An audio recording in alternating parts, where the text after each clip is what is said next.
हिंदू धर्म में सत्यनारायण कथा बहुत प्रचलित है।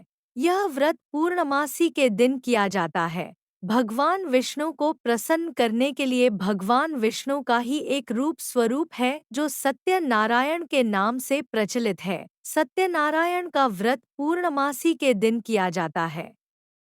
वैसे किसी भी दिन सत्यनारायण का व्रत किया जा सकता है, लेकिन पूर्णमासी सत्यनारायण का प्रिय दिन है क्योंकि चंद्रमा इस दिन पूर्ण कलाओं के साथ उदित होता है और पूर्ण चंद्र को अर्घ देने से व्यक्ति के जीवन में पूर्णता आती है। किसी भी कार्य के लिए अगर वह सत्यनारायण भगवान का व्रत करने का संकल्प करता है तो उसे कार्य सिद्धि होती है। अब आगे आपको सुनाते हैं कि सत्यनारायण भगवान की कथा का उद्भव कैसे हुआ। स्कंद पुराण के अनुसार स्कंद पुराण में लिखा गया है, सुखदेव मुनि ऋषियों को कथा सुनाते हुए कहते हैं कि एक बार नारद जी विचरण करते हुए पृथ्वी लोक में आए। पृथ्वी को मृत्यु लोक भी कहा जाता है। मृत्यु लोक में सब प्राणी बहुत दुखी है और वह कष्ट पा रहे हैं। नारद जी इस तरह से कष्ट भोगते हुए प्राणियों की दशा देखकर विष्णु लोक में गए। विष्णु जी नाग सैया पर विराजमान थे। तभी नारद जी ने उन्हें नमस्कार करके कहा, प्रभु आपको मेरा बारंबार नमस्कार है।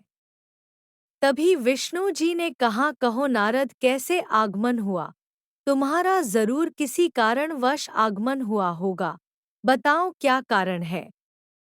तभी नारद जी ने कहा, प्रभु पृथ्वी लोक में समस्त प्राणी मात्र बहुत कष्ट भोग रहे हैं। उनके कष्ट कैसे दूर हो, इसीलिए मैं आपके पास आया हूँ। कृपया करके उनके कष्ट थोड़े ही से प्रयास से दूर हो जाए, ऐसी कोई सरल विधि बताइए।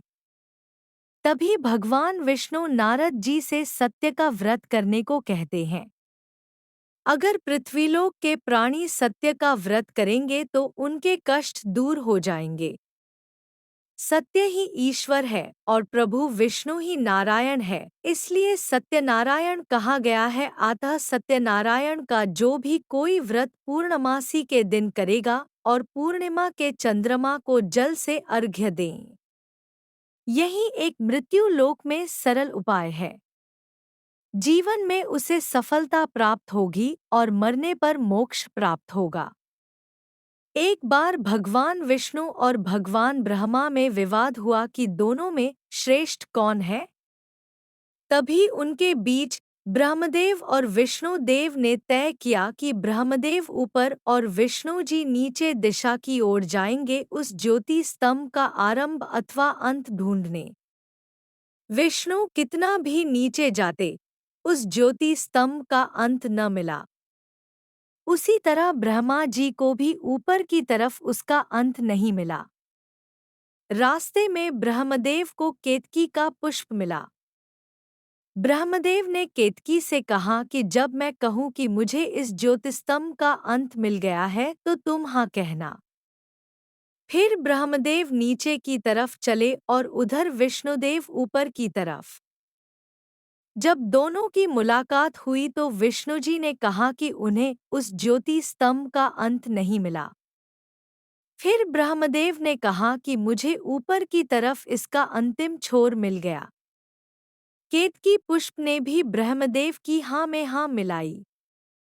विष्णु भगवान ने ब्रह्मदेव को श्रेष्ठ मान लिया। तभी ज्योतिस्तंभ अदृश्य हो गया और शिवजी प्रकट हो गए। उन्होंने ब्रह्मदेव को मिथ्या बोलने पर खेद प्रकट किया और केतकी से कहा कि मिथ्या बोलने के कारण तुम्हारा प्रयोग मेरी पूजा में नहीं होगा। फिर शिव जी ने विष्णु से कहा कि आपने सत्य बोला, अतः आज से आपको सत्यनारायण के नाम से जाना जाएगा। ये कथा शिव पुराण में वर्णित है।